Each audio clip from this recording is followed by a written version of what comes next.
for the invitation. They've given me a nice topic to look into. What's the immediate need for data science? Okay, this was the title given, and I put a small question mark to see that actually where actually the direction should go, and is that the right thing to do for those young aspiring students. Okay, all right. This is only 4 parts here. This is half an hour. I will try to give what's best on that very short time span. What was before? Why the race or craze? Now, what I should or may consider. Some case studies and winding up notes. Okay. Okay. What was before? During the industrial age, early controllers, they were a lot of early control because of mass production of motor cars and so on. There were a lot of controllers. Of course, the process industry also started, especially when it comes to food packaging. There were a lot of controllers used so that the machine set the right flow, set the right voltage, regulate the power needs, and all this happened in a matter of 20 years. When power was generated and how power was fed to industry and how water was fed to the industry, regulated, all this done. And this is what in early 1920s. As we move to 19th, there were 2 wars broke out. It actually a catastrophe for in which human life was lost in big scale, but brought the best technology as part of survival. That 2 wars brought things in a fast mode. Okay, so these are the things that actually brought in to us. Okay, sorry, I didn't share my face. All right. Sorry. Okay. So there were communication technologies with signal selection and active filters. The best, where you can hear the clear voice with a lot of intervention, and mass production. Of course, mostly military hardwares. Though they are propulsion aircrafts, propulsion ships, or propulsion tanks, but all these are like an island where the controls all actually involve programmable logic controllers.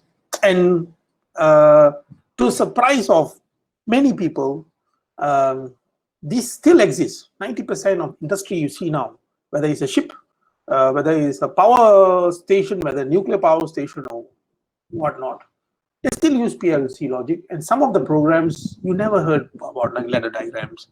There are 4 main programs they use for PLC. Okay, the problem is actually manufacturing or operational technology software. But into this industry to learn software.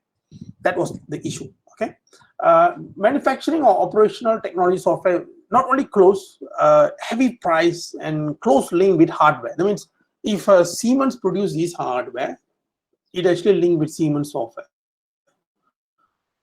So how to learn that? You have to pay a price or go for training, or probably you go to the industry and get a free training. So this was how it looks like. So what was before was that people leave, whether you do agriculture or probably you have a little bit of education, you end up in industry. And there are other people who interact with these 2 people interact with the banks, and of course the middleman can take any of your products from here for a trade. Okay, so in all working environment, there's an expert system involved to ease human repetitive recording of data. So they try to make sure that this recording of finance, recording on number of items sold, recording on business dealings and all that, all these are repetitive items. These are the things actually the IT part should come in. Okay, and why the race and craze there? Okay, data science was there since 1910, where all the great statisticians were doing was actually doing correlation, regression for classification and prediction. They were doing that for many times. Some of the best clustering techniques, like you take hierarchical clustering, which is actually used for biological needs, for how they actually cluster using taxonomy. Okay, the same techniques still considered the most powerful machine learning technique till now. So it's all 100 years old. Okay, it was raised between Fisher and Pearson, if you know, but statistics, these two people used to fight in order to produce the best statistical tools. But all are stored in statistical books or some of your lecturers' notes desk. Never knew that it would be beneficial later when there are commercial value to it. So last time people learn, people just understand, and you know, they never think in a commercial value to it. Okay, this is not new actually. In 1970s and 80s, big companies used to do it. Okay, all these before, especially those large banks, manufacturing companies, or even logistic or airline companies. If you take big banks, they have their customers coming in. You have your passbooks, all their records on the money that they store, the fixed deposit they store. All these are kept using Unix system, and all are coded using COBOL. COBOL and Unix system are still there in all banks because of their the stability, okay, and reliability of those softwares. And this was there. They used to do analytics, and they also give some kind of customer loyalty programs and so on. This is also done for all the big malls during that time, okay, in the 80s and so on. Airlines to give same kind of loyalty coupons and so on during that time. So these big companies, they have big servers connected by a phone or expensive satellite, and customer important stream of data are kept to give insight. So it was airlines, it was logistic companies, it was trade companies, banks. They are the players here. But now things change. So these data here are all structured data in text format, and they are control source. That means they are all kept in the bank servers. But things change. There are sites, people storing your information without your knowledge. So when this social network or when IT information technology comes, press a click, you press an accept, there will always be some kind of aided software will come. You can call it a worm, you can call it a malware, or whatever you want to call it. But this will go in and will be able to get all your information that you said, okay, you are allowed to take all this information. All right. Okay. This is a long slide, but this will tell you the reason that actually the data science craze that comes in. Okay, the credit card business we start in 1980s. We starts the cashless transaction. Okay, so we don't need to give money come back. No, there's no trading of money anymore. IT will do all the things. Later, e-commerce with the right authentication. This part of people still improving. Authentication, or when it comes to credit trust, that component there is still people improvising. You know, the two Irish brothers, they came up with this thing. Can you imagine? People just come up with these different components or kernels of software, and they make big money on that with the help of web technologies. Okay. So they are transaction, they are e-commerce, of course, their authentication where involve trust elements. Then we have social media application. Again, customer give details on purchase, money transaction, purchase, airline or hotel booking. So note that customer give all details freely. Okay, customer willing to give in all personal data freely. Okay, all these customer willing to enter information are stored in large database which are structured, but not known where the geographical locations. When combining social media tags, media, it will be unstructured. So a person, he put all the information one unstructured database, but he actually log into a Facebook, he log into Twitter's. So all his text, all his media, all connected to, because you're going to the same login when you do a purchase. Remember, all purchase now they ask you for Facebook login, or they go for Google login. Okay. So all these are connected to, then it will be unstructured. But the best thing is that, remember the previous slide I told you, all this now can be solved. The best part is that the program you learn in school and college can solve them. So whatever you learn, like Java or Python, now you can use this to solve all these problems. There's no closed source anymore. Okay. Okay, the craze now to learn whether you want to, I put it very murky here so that, you know, this is murky picture you are finding. Okay, the data analytic course will throw you everything in your world, and you say you have to know everything to survive. There's a classification, clustering. There is you can see here dimension reduction, regression. Then you have neural net. You have clustering. Sorry, supervised classification, and so on. Okay, so you also have assembles here. Okay, assemble methods here. So if you go to data analytic course, they will give you all these things for you to swallow. The question is, even the best data analytics guy, he will never learn everything. If you take just clustering techniques, there's so many clustering techniques we have. You have supervised clustering, unsupervised clustering. In some cases, the clustering involve like using model reduction using SVD and PCA. So, like you can see this clustering here, this is called a hierarchical clustering, one of the most powerful techniques. So some people just work on clustering and improvising that. So you don't need to learn everything. If you take neural net and prediction, that's involving signal and so on. Neural net for image classification, it involves neural net and so on. Okay, so there are so many, but you have to find something. If you look at this funny formula here, this is actually Bayesian inference. So which is actually you like most? And you have to hold on it. And there may be many people will tell you with colorful characters will tell you, no, don't do this, don't do this, don't do that. Okay, but that is actually some values that you have to hold on. Okay, how to tackle this? What is machine learning anyway? Machine learning is your machine will learn those data, whether it streams from a batch or window data.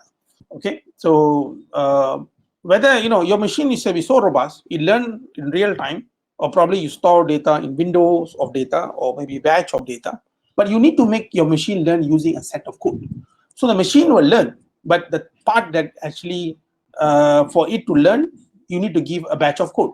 So that's what we call in machine learning. So the intervention is there as a data scientist is to give the set of code, the right code. Okay, in order to be a data scientist, you need to know a bit of statistics. No need to go to the level of reading or getting a PhD or so on. Okay, you need to know a bit of linear algebra, analyze data in box called matrix. Now, if you look at structured database, everything is matrix form. From there, you do all the analysis. Okay.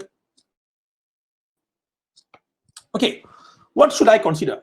There are a lot of jargons: AI, machine learning, neural net, deep learning. Okay, before that, there are other things like expert system or decision support system will come here. It's called a stack of if-else statements. Like you see PLC, all sort. Then it comes to artificial intelligence. Actually used mainly on, when it comes to the soft part, we call it soft computing, where the fuzzy logic comes in. It's used for controller. Neural net actually used for prediction. The machine learning part is actually the algorithm that runs the whole thing. It runs very differently. Okay, it can be a constraint optimization, it can be unconstrained optimization, and so on. But what you should do, you should cut across here. Okay, what actually I want to do, what actually I like to work on. I like to work on clustering. Okay, what are the things I have to learn? Deep learning can be a classification of large set of images. Okay, so probably I want to work with a traditional clustering technique. So what are those things? Maybe hierarchical clustering, K-means clustering, or so many old techniques, and how to improve it. You can use what you call a similarity or dissimilarity measure to improve it. Then I want to embed in some codes, and I want to use an application. So you have to see a bigger picture. Start small, learn language of your own choice, and do not follow the crowd. Okay, so the belief is that I like this program. What program are you doing? I like C or C++. Okay, no, there's no harm on that. Okay, I like Java, but people say Java is dying. People used to say Java is dying in the late 90s, and you come back like nobody's business. Okay, so language of your choice, don't follow the crowd. Okay, so you don't follow the flock, but choose the program of your interest and choose one application. So the application, you can see the bigger picture. All right? For now, it's not difficult at all for you to actually find data. That was something so nice now. Okay. Last time to find a data, it might just like no, it's not, you have to find somewhere here, but now you can go to Kaggle, you can go to data matrix, or there's so many, or even you can go to some of the universities, you have the benchmark data for you to work on, or you can go to GitHub and so on. Okay, this is data taken in 2013. These were the program of choice. Java was one of the worst program to learn in the late 90s. It came out in 1996. Then this fella killed everything, Visual Basic. Okay, this Visual Basic kill everything. Everybody, all school will teach, even to secondary school will teach Visual Basic. This guy killed this. So what Microsoft did is that they have Visual Basic for desktop application, Visual C++, if some of you still remember, it used actually for Windows COM++, it means for operating system management. Then they did have Visual J++ actually for web application. This is late 90s. Some of you probably not born or whatever. But the thing, what happened was that Visual J++ was not allowed. There was a court case, and they changed it. They combined all these Visual Basic, Visual J++, and also Visual C++ to C#. Okay, it became .NET, then becomes C#. Okay, so there are big names there, right? Don't worry. But now they are thinking to bring back Visual Basic. So this was so big, but now you can't hear about Visual Basic much now. Java was up there, and it went down and up there forever. It was between this, then now Python is actually in the top. So are you going to follow and say to everyone that you want to do Python? If you want to look at banking solutions, still people working with COBOL. Okay, there are also new programming coming in, like the G programming by Google, and the JavaScript. R is getting, there's no R here. R is a competition between two New Zealand universities. One university produce R, another one produce Weka. Okay, so this is how the competition comes when you have two people fighting for society. Okay, around you. Okay, let me take some case studies here before I wind up. Okay, the case study I'm taking here is actually looking at what I used to do when I was doing work with my students.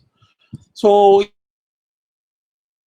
if you look at when we were working with face recognition, we work with dotted lines. This is what we call as geometrical faces recognition. But when we are doing, we only like a handful of people working on these dotted lines. But now if you want to see, all the face recognitions are using the triangular or dotted lines. Okay, no more people working on face submission and so on. Okay, so when we bring it to authorities, they will ask you that whether you use any thumbprint, whether you use palm print, whether you use iris, and so on. So it is totally a different ball game. So how on earth that methods like data, as a data science or machine learning will work here. So as a data scientist, you should know where the data is. It is stored somewhere. Is it structured or unstructured? Work with structured data first. Whatever structured data. Okay, I have all the faces here. Good. Where you collect the faces from a database. Then is that I have many other data? Of course, you have many databases. So start with one database, start to recognize those faces. So each subjects, you might have multiple faces and so on. So when you recognition, it can be anything. You can do like here, using the dotted lines, or you can use deep learning, any images classification to say that this is a subject or not a subject is based on, you can apply deep learning here. So the question comes with the enforcement authority is that, where do you want to place the camera so that the guy who walk, he will actually face the cordon area. So then the optimal placement comes in. Now, the problem comes is that when it comes to video surveillance, it is a storage. They will never tell you. When it comes to camera, the wire that takes you to the storage, that part is something that no one will tell you. Okay, it's actually run by the big names. The network connection right to the server, right? So the efficient storage there and taking the data for analytics is something was not allowed for a mere man. But things change now. Things change. But again, when it comes to enforcement, when it comes to privacy and everything, this data is not easy to take in. So you need to go through a lot of approval layers in order to get all this stream of data for you to analyze, to detect whether this face is identified or recognized as someone. Okay, but can you imagine when you go to the, you go from faces, how to place a camera, how to store, how to actually do storage, right to coming to analyzing where the crime happened or the crime spot or where the risk spot will be. So analyzing everything. So it all happened where you put the camera, how you store it, and how you analyze those things. Okay, based on previous location of crime, hot crime area, and is the same place actually the same person is going around, or is it always a recurrent thing, and so on. Okay, these are the layers of thinking, and you can start probably at looking at maybe one layer, and you think always I need to be very different. Don't follow the flock. Okay. Okay, this is some case study actually I share with a group of people on census. People work on sensors. The one that I worked in previous slide I show you, I was working on how to place a visual sensor. So it's actually on. So when you look at placement of this, how to place a sensor, it's only one pillars here. Okay, a person in a research point, he will only work on this vertical research, how to place. How to actually characterize a sensor, what is a sensor and what is attributes, what is the application. So probably you have a sensor, how you apply it. Are you going to apply it on a wireless sensor network or body sensor network or wearable sensor network, sorry. Okay, then some people working on communication, the transmission and so on, and some people will just work. Now this is where we call the application part, so acquire and process. Okay, you can think of this is a lot of layers here. Can I just get everything done? Or you can do that. You can take a camera, you fix it, and you find. Then you can think how to improve it. Okay, so that's what normally investor will do. Okay, as a data scientist, you have to think where my application will be. Am I here? Yes, transmission, receiver. There are a lot of data there. Yes. Can I, if I put all the sensors, yes, location, node sensor, then data actually churned. Placement, where the geolocation. Sensor attribute, all the types. It's like what you call this data dictionary, the ontology. And characterization, is like cookies, like kitchen. Yeah. What are the things to put so that you get the best sensors? So if you see, these are the value chain. So where are you going to start? Some guys who never go through a proper education, they will just do a sensor and they were able to sell very well. So it's a makeshift, just they do whatever they have, they just fix it and they say I have a sensor. But when they have a good sales in their life, they'll set up a company, then they go vertical, how to improve it. That's how things work. Okay. So these are some case studies on showing you how actually research development works. In academia, people work on how to improve all this vertical research. Okay, then they will collaborate with industry to do technological development. Of course, the industry will take it to business development. University won't be looking at business development, all right, because a lot of legal documents, a lot of lost also. But for the business loss means they don't pay what do you call their taxes, and they are always there for a support. For a university, no. Okay, so university normally won't be going on the profit loss account, right? So they only go on this part only. Okay, to help on developing things. So for a data scientist now, if you look at the this TRL for software development, the best part is that a university can go transcend everything. It's no more a product or prototype. It's a software prototype. This can be done for the entire value chain. Okay. Okay, let me just finish up here. Okay. As you want to really look into chasing things, human life is a journey by one quest for knowledge. It's your path. You meet all kind of individuals with colorful characters.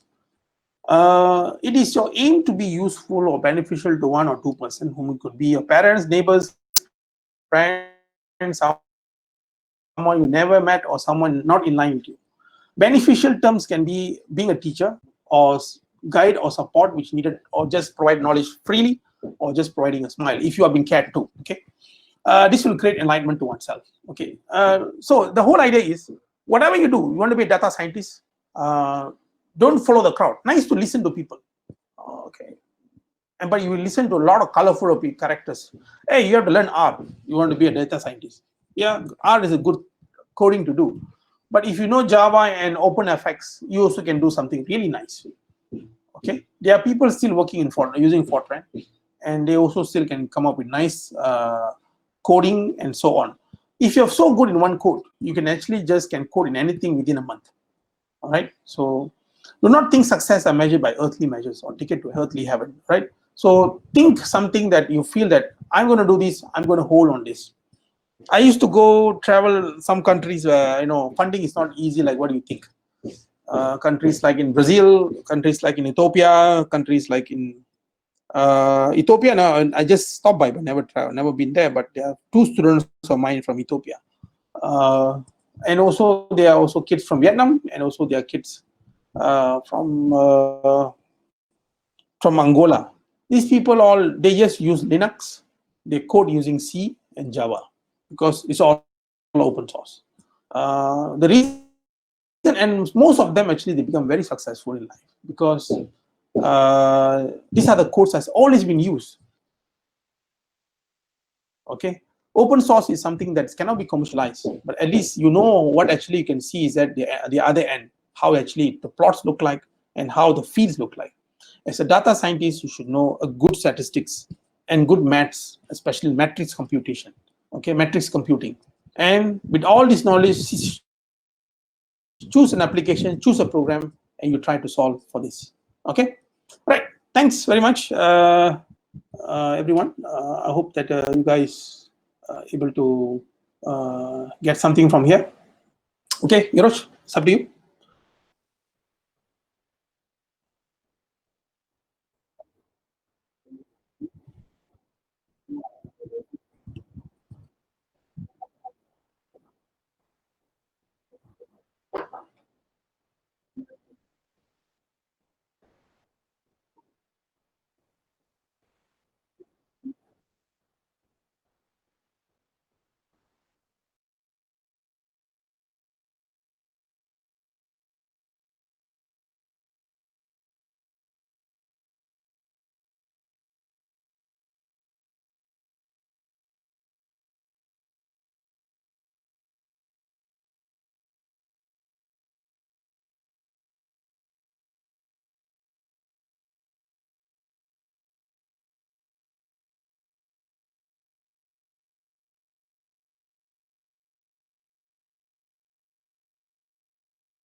Hello, can you hear me?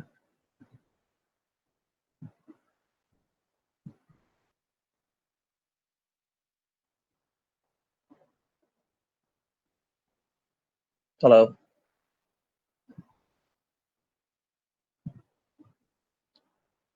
Hello, can you hear me?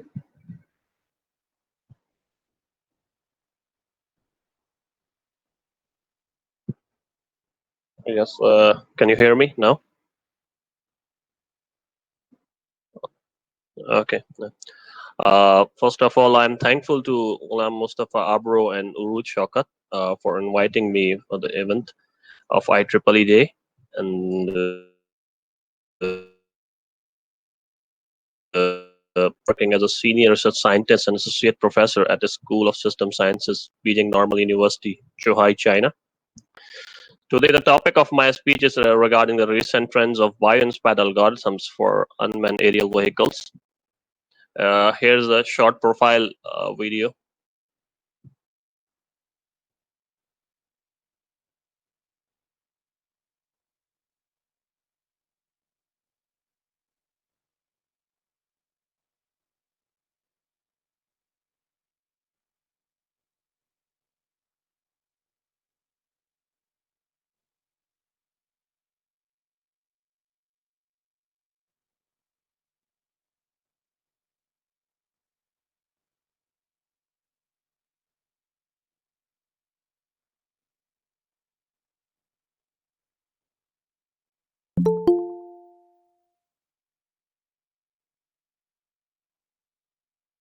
Okay. Now, regarding my qualification, I did my bachelor's in electronic engineering from SSUET in 2010. And after that, I did my master's in industrial control and automation from UET Hamdard. And after my master's, I start my PhD studies from Nanjing University of Aeronautics and Astronauts in control theory and control engineering. And will follow the same field in my PhD postdoctorate fellowship. And I did my postdoctorate in control theory and control engineering. And the research area is quite specified. It's about the model reference adaptive hybrid control algorithm and its application on unmanned system, but it's equipped with a manipulator. Regarding my profile summary, I'm a certified Erasmus Plus trainer of Europe, lead guest editor of different journals. Previously, I worked as a director of continuing education programs at Zain University. I'm approved supervisor, PhD approved supervisor in both national and international forum. And I'm also a Washington Accord-based OBE trainer in Pakistan, and more than 10 years of research and teaching experience in both local and international forum. Regarding my courses, I taught in undergraduate and graduate courses. These are the list of the courses are as follows. Research area and specialization. These days I'm working on the bio-inspired computation and algorithms.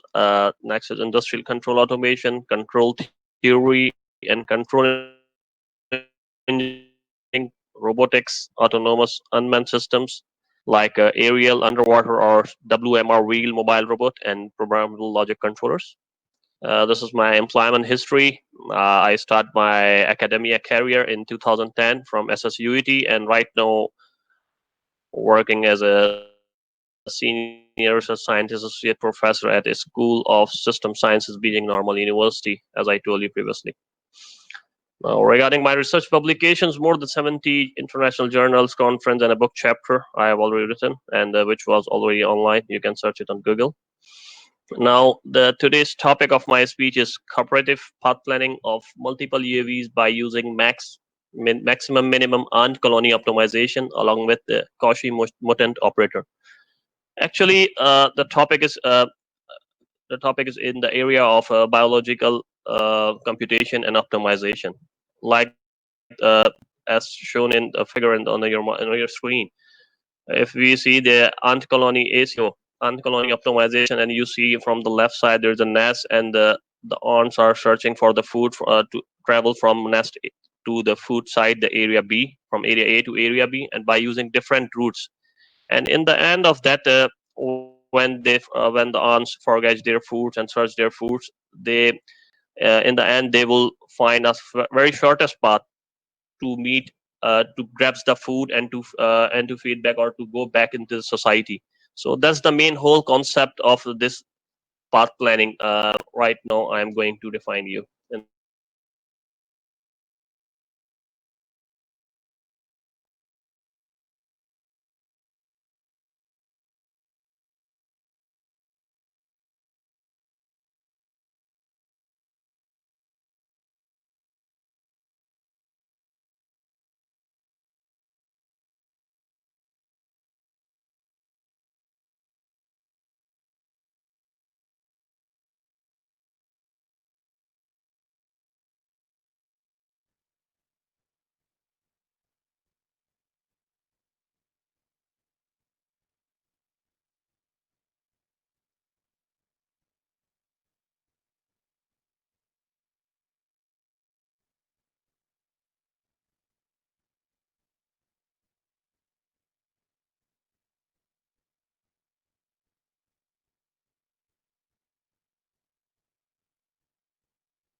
Okay. I'll take over.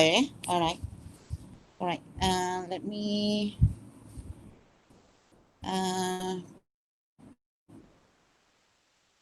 present.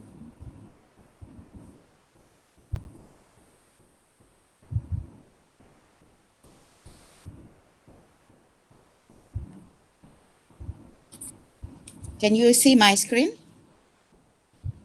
Hello? Okay. All right. Thank you very much. Can you hear me? Well, all right. Okay. All right. So thank you, WIE NUST PNEC Karachi section, especially to invite me to celebrate the IEEE Day by giving the talk today, and also like to thank personally to Yuru Shaukat and also Gulam for the arrangement. All right. So all right. So let me get started with my talk. All right, so before that, I would like to introduce UTM. I'm from University Technology Malaysia, short form UTM. So we are now in the ranking of 270 for 2020 for the world class university ranking, and also for the young universities which is under 50 years old. So we are in 2019 we were in number 17. So we're hoping to climb up the ladder, yeah. All right. Okay. So a little bit about myself. So I'm working with the Razak Faculty of Technology and Informatics University in this faculty. All right. So I graduated in BSc Electrical Electronics in 1985, and Masters by Research in 1996, and also PhD from both are from UTM in 2010. So I did all my masters by research and PhD part time while working full time as a lecturer in UTM Kuala Lumpur.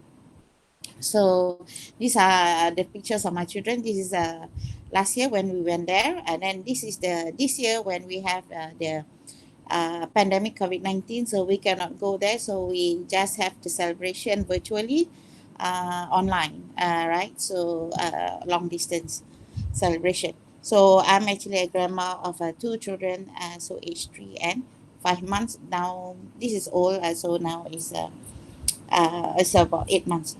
All right, so a little bit about myself. So I'm the founding chair for this processing from 2001 to 2006, and I was the chair for the IEEE Malaysia section. All right, so I was in the 2013 2014, and after that I'm the past chair 2015 2016.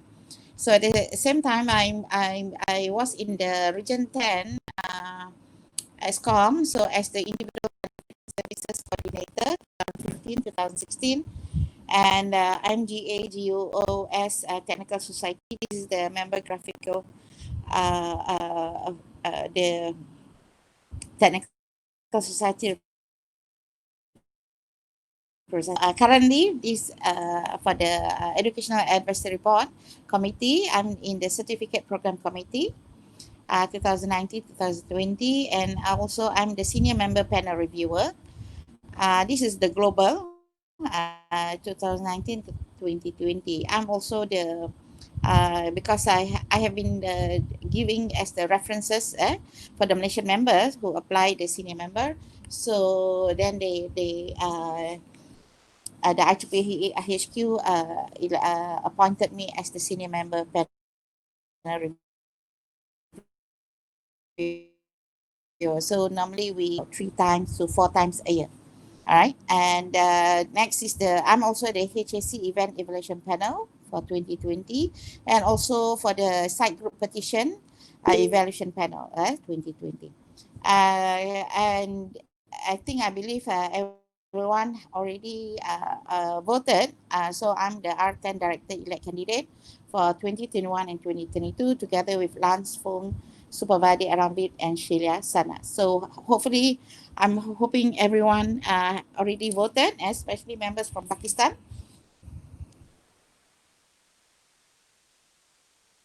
All right, the current trend in computer vision, right? So the explosion in the visual data volume, because nowadays we have a lot of imaging facilities, especially the medical imaging. We have lots of data or lots of images. For example, MRI, CT scans, they can produce slices of images of human body, all right, up to the interval of 1 millimeter thick slices. So hence, normally last time X-ray, 2D X-ray, we got only one image. Now with the CT scans per patient, we can get between 30 to 300 images. And then hence, this is a lot of burden for the medical practitioner, especially the radiologist, to look at all the images because there is so huge information inside these images. Hence, especially for the medical, it will unleash a new generation of computer. So for other types of images, so like for the agriculture, for the industry, so we can also produce a lot of images. All right. So therefore, this the explosion of the visual data volume really triggered the need for the excellent. That's why the emerging of the what they call it, the machine learning, the deep learning, and also the AI. Okay. All right. So just briefly, I think Professor Vijanth also already covered this deep used for smart manufacturing and industrial automation, and also for medical, right? So the integration of deep learning propel machine vision system to adapt itself to manufacturing variation. So this radically enhance the value proposition for machine vision by bringing a rapid change into accelerating inspection processes, increasing productivity in application and operational efficiencies. Right, and then we have what we call it the 3D imaging. So this is 3D image processing will steadily grow along with the machine vision, and also the 3D imaging technology is becoming more targeted for specific application like high-speed imaging, surface profiling, and robot guidance, which require extremely accurate and reliable 3D images. And plus now we have what we call it the 3D printing. So once you can get the 3D imaging, you can quickly send it to the 3D printing devices, and then it can print for you. Okay, all right. So then we have what we call thermal imaging. Thermal vision has been traditionally being used for security, public safety, and defense. So that's why I said public safety here because of the privacy. All right, so more and more thermal imaging is being used, especially like for surveillance and also for security. All right, and then now also we have what we call it the low pixels camera. All right, so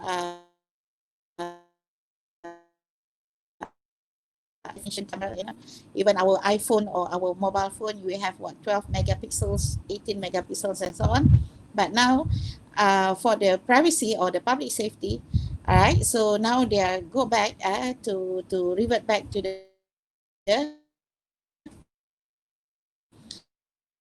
surveillance, like in the public places such as like what they call it, the woman closet, the WC washroom and things like that. So you don't want to see everything. You just want to see, you just want to know whether there's somebody inside, or or that somebody need help, or what are that person is doing, things like that. Right? We don't want to have a clear picture, but we want to have, at least we want to know whether that somebody inside there is moving, or things like that. Okay, so that's one example of the current you can expect thermal imagery to be integrated with the computer vision to offer solutions to the issues which cannot be seen by the eye or standard camera system. So this is the thermal. Right, I think you everyone have already watched a lot of like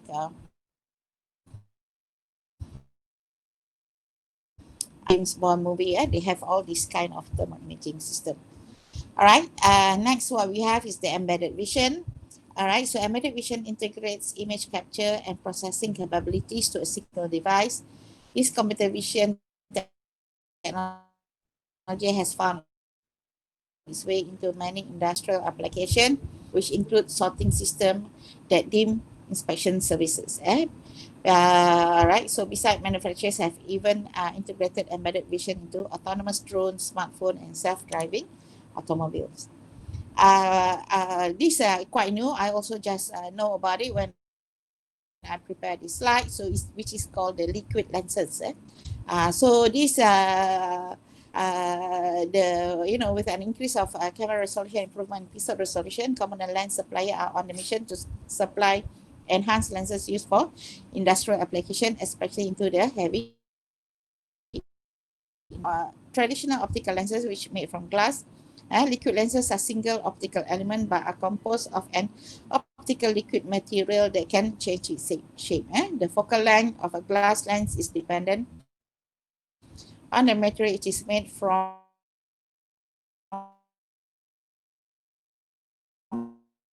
and its radius of the curvature. So liquid lenses are unique in that they can change their focal length by altering their radius of curvature. This change in radius is electronically controlled and rapidly change on the order of the milliseconds. So manufacturers use technologies ranging from electro radius of the curvature and index of refraction of the liquid lens. All right.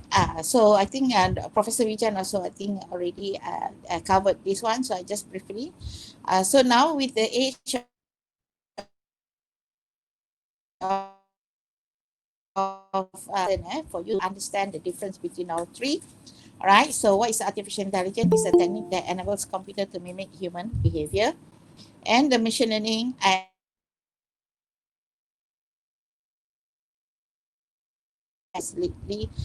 explicitly being programmed, and lastly, and then underneath is the deep learning, right? So which is to extract pattern from data using neural network. Right. So deep learning is a subset of ML which make the computation of multi-layer neural network feasible. So now because it can do a lot of things, then it can be popular.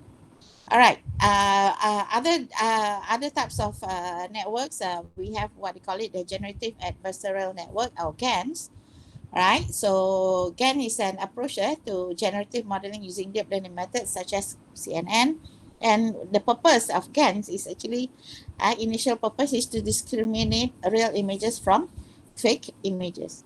And also it can be used to create new data. All right. So as this example, I've attended recently on the GANs provided by the deep learning.ai group.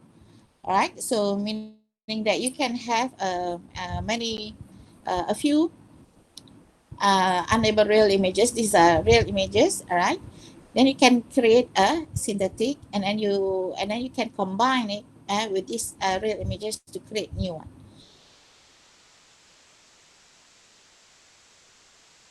Nothing to do with this, but it can create. Right. So hence, these GANs is also now being studied to do the data augmentation. Right. So for those who like to pursue your progress into this one, because it's quite new. All right. So these GANs, data generation for good, you can do a lot of things. You can do good or can do bad. So for good, you can have for differential privacy, fairness, accessibility, and inclusive personalization. Because now what you can do, the purpose among the usage now using GANs is that, like when you go like a shopping center, you would like to try on the dress. Right now with the current scenario with the COVID-19 things like that, so with the virus, unseen virus can stay on for 9 hours on the clothes and so on. So normally now they do not allow the customer to try on the dress, right? So hence, how do you know it will fit you? So now they use this virtual reality, which is actually GANs, to look at you look yourself in the mirror as if like you're wearing the dress. All right, so that the dress is put on you, and then you can see whether it look good on you or not. Right? So that is the one of the already what they call it, applications of GANs. Right, and then we have also the reinforced learning. So this is mainly used in the robotics and also in the autonomous vehicle. So I'm not going into this that one. All right, so my area of expertise is actually on the classification of lung diseases. Right, so I've been doing this quite some time already. I think more than 10 years. So now I suddenly felt very relevant due to the COVID-19 pandemic. All right, so hence I would like to talk about it here in this today presentation. All right, so roughly a little bit of the respiratory anatomy for the normal lung. So we have what they call it, your two lungs here. You need both lungs, right? So normally you inhale the oxygen, the air which contain oxygen, and then from here it will go into your trachea, and then you will go into your right lung and the left lung. Right, so here at the end you have this small alveoli, like a few very small bubbles.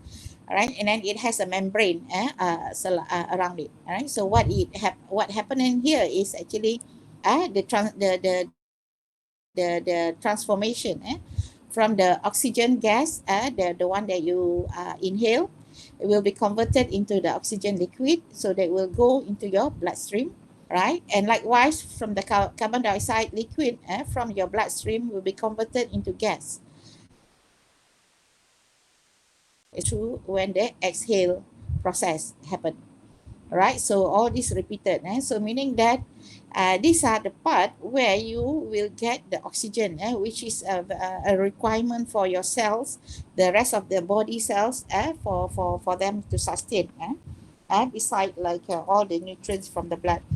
So you need the oxygen for the cells to sustain. So meaning that lacking of oxygen, meaning if the respiratory here having problem, so you do not have enough oxygen in your blood cell, and hence that's why some people, you know, you have a what do you call it, not asthmatic, is what you call, you feel weak because you cannot move or things like that, and not because of that, it's just because the cells is being deprived of the. This is a very important part of our body, together with the brain and so on, and the heart will be doing the pumping of the blood. All right, so and this will be providing the oxygen to your blood, to your cells. Okay.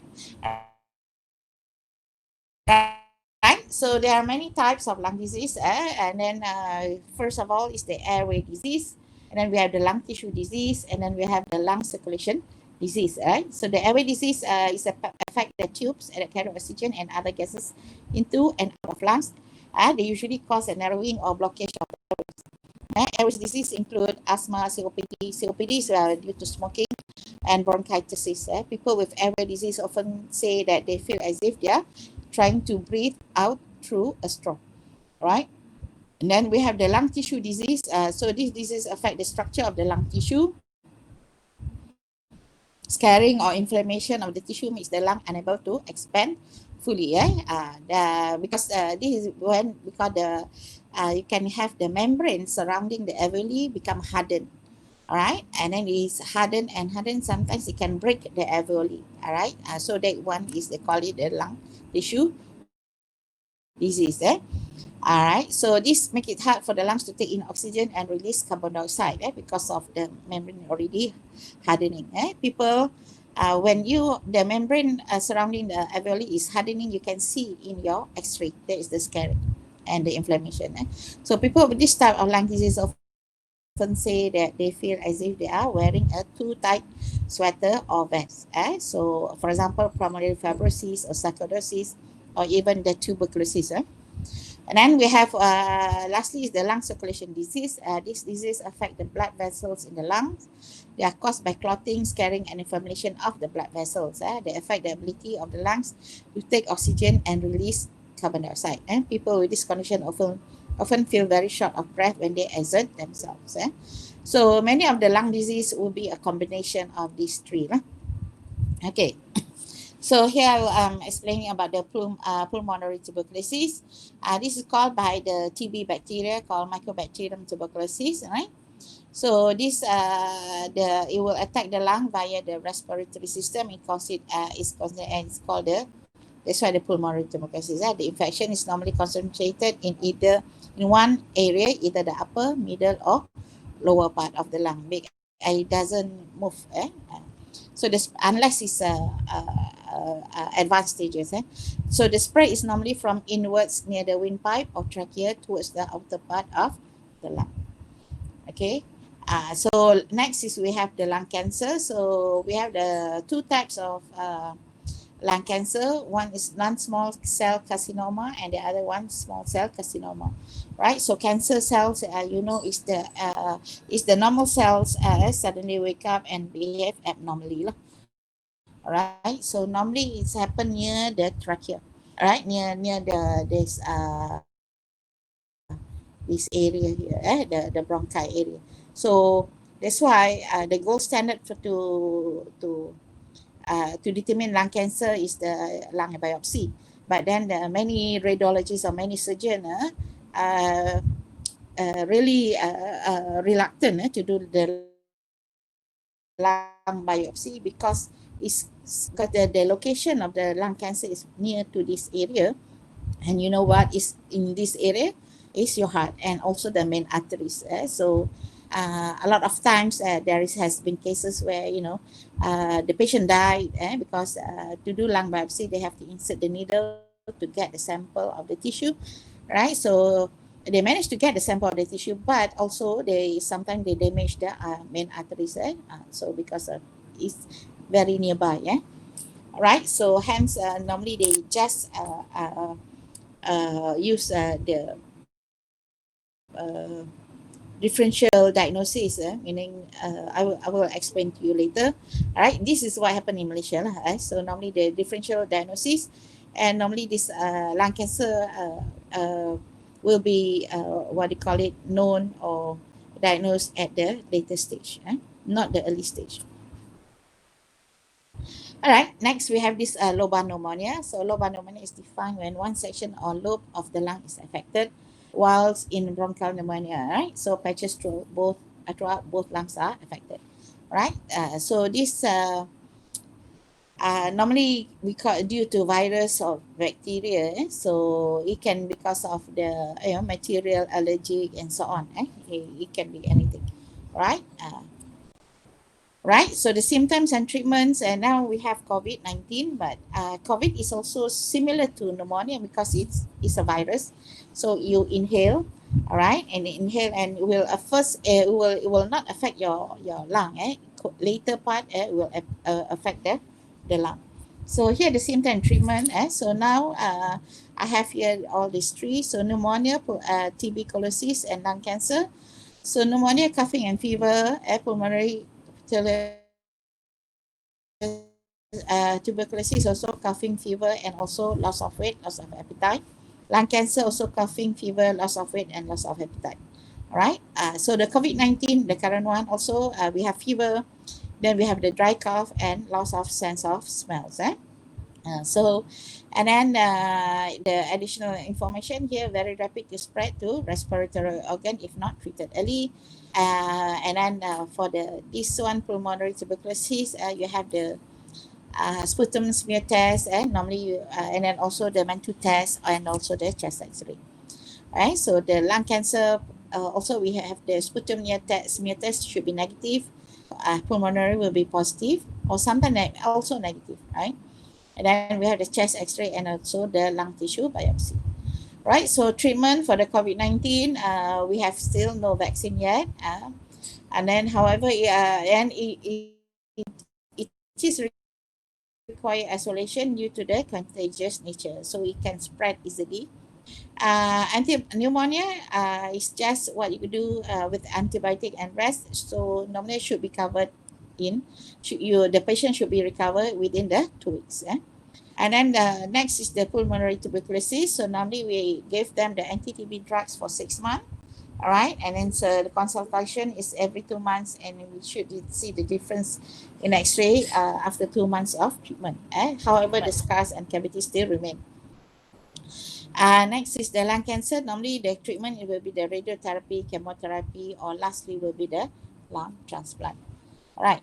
So these are the diagram, the chest X-ray images of the pneumonia. So pneumonia can be affected anywhere, right? So this one. For tuberculosis, as I said, normally either upper, middle, or lower. So this is the upper part, because it's near the airways. So lung tissue is also near this trachea here. So this is like this one, figure 1.3.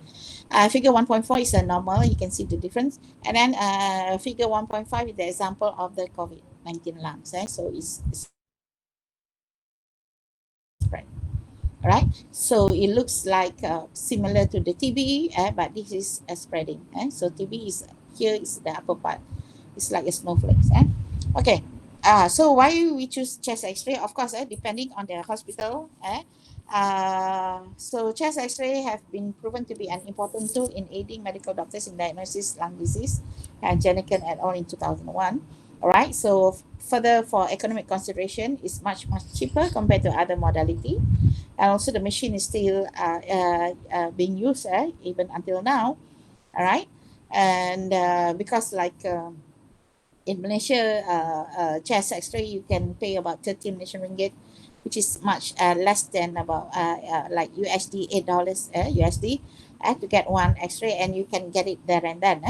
So easily available, and all the Malaysian hospital, especially the district and the smaller hospital, all are equipped already with a chest X-ray machine compared to like CT scan or MRI.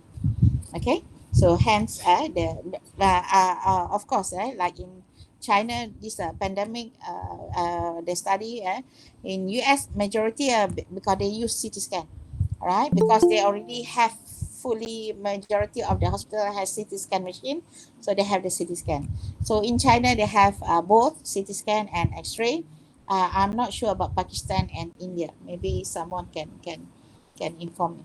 Right? So this is the COVID-19 virus. So now I will discuss about this. So this is in June, 5th June. We have about 6.6 million cases all over the world. With US is about 1.8, and also India was low, right?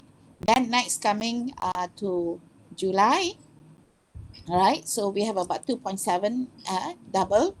US suddenly double, 2.7 and 9, and then India increased to number 4 now. All right, and then we have about 500, 500,000 death cases. All right, so total global is 11 million. Right, this is today. I got the data today. So suddenly July is about what, 3 months away. So we already globally about 35 million. 35.5 million with 1 million death, and now US already shoot up to 7.5 million, and India now is 6.6 million, catching up very fast, right? So likewise in Malaysia, all right, so this is in June, we are very low cases. We got only about 8,000 cases in June. All right, and then daily cases only 1 digit and several 2 digit, 277 there. And then this is in July. All right, so it's also still not so bad. We were thinking of going down to negative now, but never zero. But certainly is a single digit. But today, the last few days, suddenly we increase now. So to daily is about 3 digit already, 432. Right, so now we are about 12,000. So therefore, the rapid infection or the rapid spread of the COVID-19 is quite worrying now, because we consider like now we are having the second wave, all right? And okay, so now how do we relate this to the current scenario, which is computer vision? So the emergence of AI for lung disease due to COVID-19, right? So due to the characteristics of the COVID-19, meaning that now due to the characteristic of COVID-19 virus, the AI is more relevant. Right, so airborne virus because of the COVID-19 virus, airborne virus that is able to spread rapidly up to the 5th generation, meaning that A is the person who has the virus, then in contact with B in contact with C in contact with D, and D in contact with E can get the virus. But B, C, D, maybe they did not get it, but they are the spreader. Right, so there is a 5th generation. So this happen quite rapidly in Malaysia, right? All right, so the carrier may not have any symptoms and can transfer up to 5 generation. Minimum direct contact with COVID-19 patient is required. Still, even though there is some vaccine, but still we are still considered no vaccine yet because it's not fully tested. Right, so fast and quick diagnostic is required. Hence, there is acceptance by the radiologist community. All right, so especially from China because they are ahead of us in this area. All right. So they got all the data, and then they were studying quickly about this, and then they use AI. So AI provide more information, meaning the quantification and also the pattern of virus spread or attack the respiratory organ. So utilization of CT scan and X-ray images. So X-ray images is more economical and also portable. Because this X-ray you can bring to the patients with minimum contact, rather than if CT scan you have to take the patient to the CT scan machine, and then you have to put the patient onto the machine and scan. So there is a lot of contact there. Right, so the AI role in COVID-19 clinical decisions, so control infection, assess accurately and warm timely, reduce burden and improve efficiency, rapid evaluation, diagnose accurately. All right, meaning that is the function. So diagnose accurately mean accurately assess lesion and quantify for their segmentation. And then grading quantitatively, which is the multidimensional comprehensive analysis of lesion and follow up dynamically. So compare the result with multiple CT examination intelligently and analyze the result quantitatively. So this is the AI role in the COVID-19 clinical decision. All right, so the component of AI-based lung classification system. So normally we have the pre-processing. All right, so normally we have to either what do you call it, resize the image to fit into our system, and also to clear off all the noises. Then we have to do segmentation. Sometimes we can do segmentation, sometimes we do not need, depending on the system, meaning that you just want the lung area only. And of course, you can have the candidate detection, things like that. Or if you use deep learning, you don't have to do this part because it will automatically do the feature extraction and also classification. Okay, all right. So additional component of AI may include region of interest quantification, which include boundary detection or area or volume quantification. Then we can also use for severity monitoring, meaning that severity quantification, the progression of disease, characteristic of different strain of COVID-19, and for the treatment monitoring, right? So which is the effect of the medication or disease progression, meaning that you are getting worse or getting better, right? So these are the features of the based on the CT imaging of the novel virus. So this is already got it from the neurology, right? So meaning this can see how it attacks the lung tissues. All right, and then see this is another one from China also. They already, because they are the one who got it first, and then they made a lot of study. So the rapid, so the what they call it, this coronavirus, the COVID-19. What is scary is about the how it rapidly infected. Right, so this is like day 0, meaning that once it's affect your lung, right? So this day 0 you can see a little bit here, and then day 3 this is already getting bigger. All right, and then this this is what do you call it? Another slice, a different slice, and then you can see that on the day 3, it also affected the other part on this side, right? So this on the right side, no, left side of the lung, and here now is affected on the right side of the lung. All right, so that's how contagious is the coronavirus. This is inside one person's body, not also it also contagious when it's spread to another person. All right, so the radiographic patterns of COVID-19. So almost all COVID-19 patients have typical radiographic features in chest, which is the GGO or ground glass opacity, and also we have the multifocal patchy consolidation and interstitial changes with peripheral distribution. Right, so you can see that, right? So this is also another type, and when you see it from the chest X-ray, right? So this is day 0, day 4, and day 7. You can see this is still not that much, a little bit, but here now you're full, and this is all full. This when it's white, meaning that it's hardening. So a lot of damage has been done there.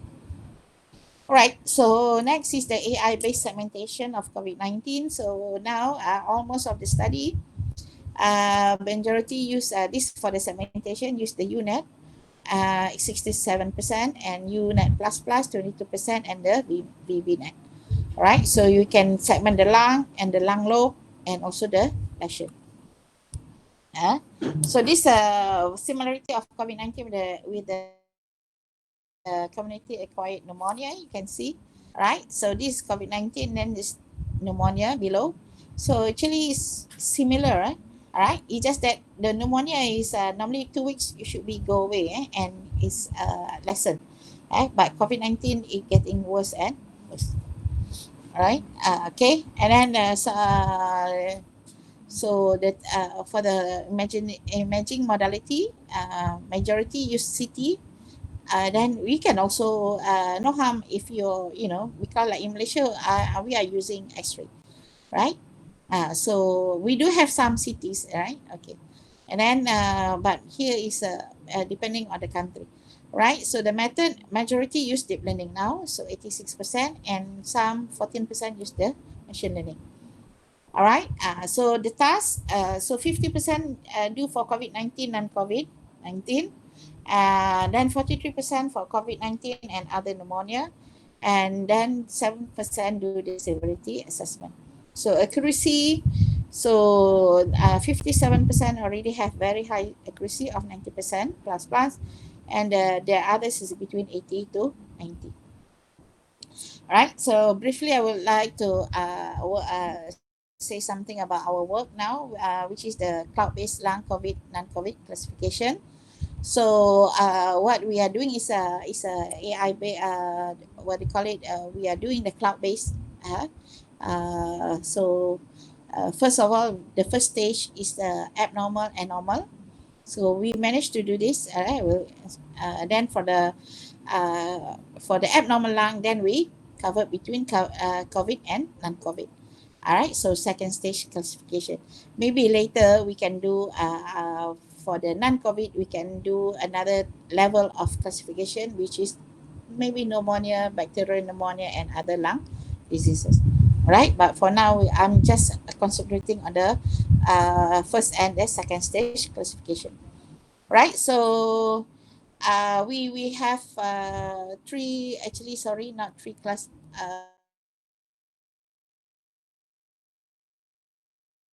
We have two.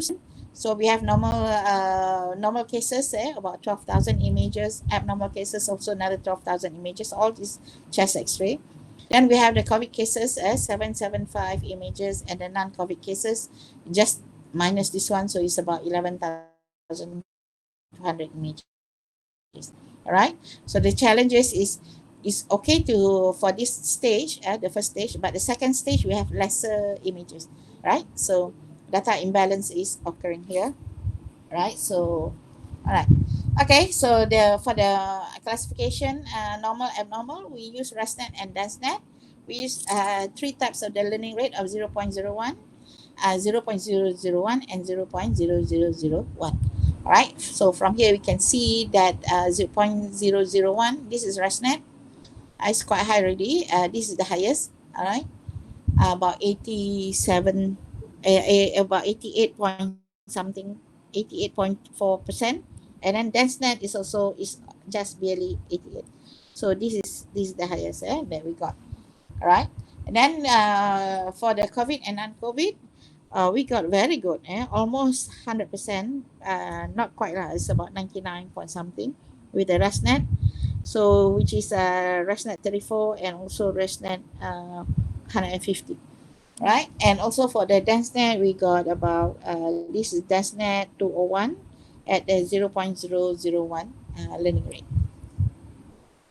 Okay, so further improvement, so we need require more data and also maybe investigation using other type of deep learning architecture and using the new one, or develop our own deep learning architecture specifically for COVID-19 cloud-based system. All right, so this is already ongoing. The cloud-based system is already ongoing. All right, thank you very much for your attention. So just out of would like to introduce about my university, so my faculty. So I'm from Department of Engineering and Technology, which is the Razak Faculty of Technology and Informatics. So we are located in Kuala Lumpur area. So you can see KLCC from our window here. All right. So what we are offering about six Master of Science by coursework: System Engineering, Engineering Business Management, Engineering Education, Engineering Design, and Sustainable Infrastructure. And of course, we do have Master by Research, which is MPhil, and PhD by, of course, that is by Research and PhD Industry. All right. So I would like to invite everyone to come and submit papers. We are very fortunate. It's Inner Processing Malaysia chapter. Very fortunate to be granted to host ISIP 2023. It's 3 years from now, right? So everyone, so the this year in October is in Abu Dhabi. It's already closed. So next year will be in Anchorage, Alaska, and 2021, and in 2022 will be in Bordeaux, France. All right. So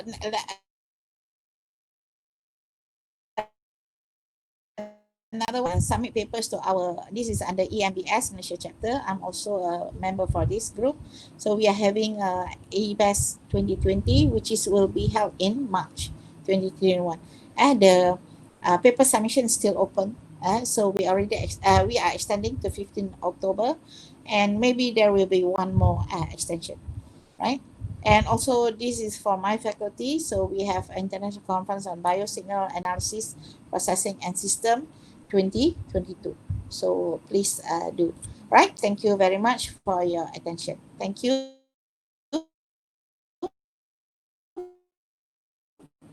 Thank you, Uraj.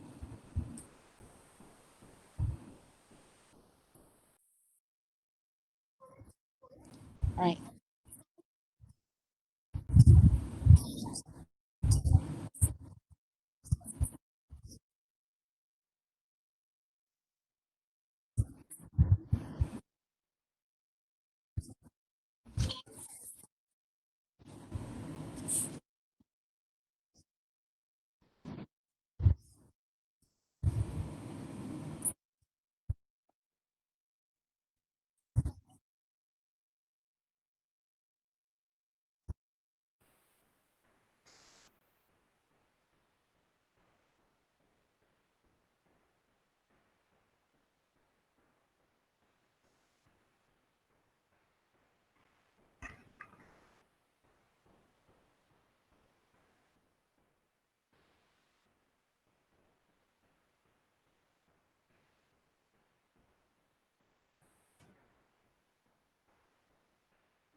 Yep.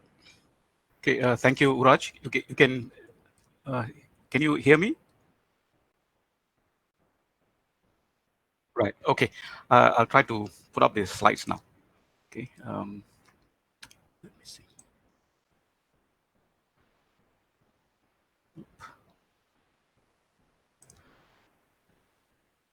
Can you see my slides?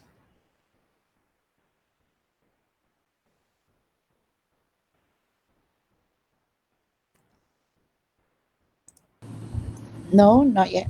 Nothing. Okay. Mm-mm. Yep. Let me share the slides again.